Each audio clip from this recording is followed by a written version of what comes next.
Now, I'm a big fan of Canva.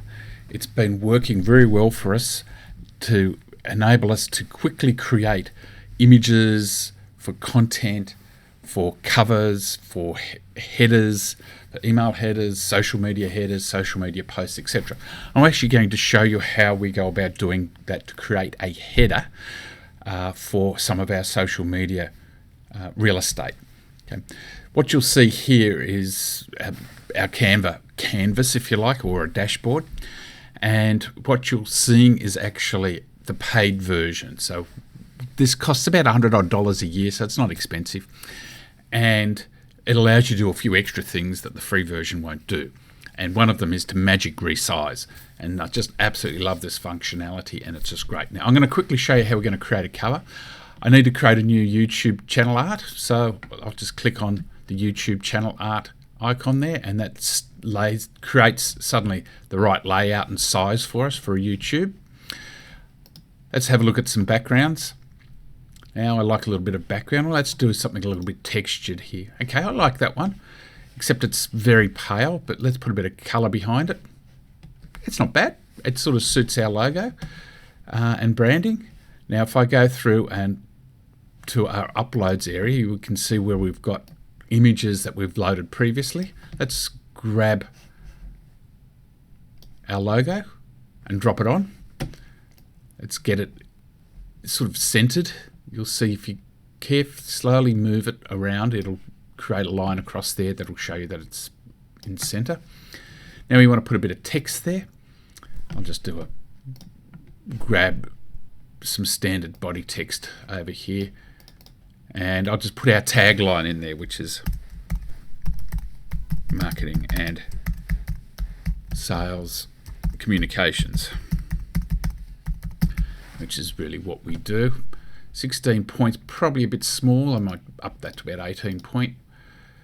Let's see, the font's probably not right. I like to use, for me personally, a cleaner font than that. You can see there's lots of different fonts in here. PT Sans is the one I like to use. You just need to choose the one that you like. And the text in there that's come in black, it's a bit dark. I might want to change that color. They've got some, by clicking on the color wheel, you can have some configured colors. In this case, black, white, and this cyan-y looking color. I want to actually pick up this color similar to the blue in our logo there. That's not quite right. That's getting better. Yeah, that's about right. All I need to do is drag the darkness color wheel across a bit. There we go. It's still a bit light. Let me darken it up a bit further. Still a bit light. If I had the HTML codes for it, you just cut and paste those into there. Okay, yeah, that's a bit better for me. Okay, that's looking all right. That's a nice cover for the YouTube channel art. Now I want to resize it for Facebook headers, Google Plus headers, etc. There's a little thing here called Magic Resize. Let's just click on that, and you can see you can select whether you want it for posts, social media posts, Twitter, the usual suspects, Twitter, Instagram, Facebook, etc. What I'm wanting to do is create some headers, some social media headers. So I want a Twitter header, Google Plus photo, and also a Facebook cover, and also an email header. Okay. Now you just hit the button here, abracadabra, and it'll automatically resize. It takes seconds, and is so fast. And here we go. We can now see what it's like in the different formats or different header styles. Now, to understand which header that one particular one is, it's an email header. So what I do is I go here and change this to, let's call it intertype email header. Oops, helps if I could spell.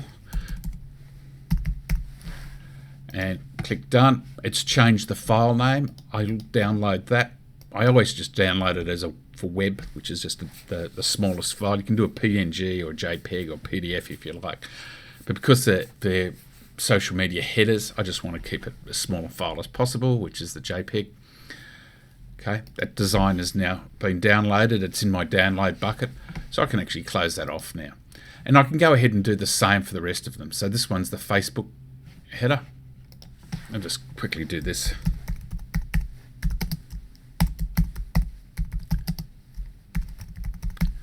Header. So I've renamed the file.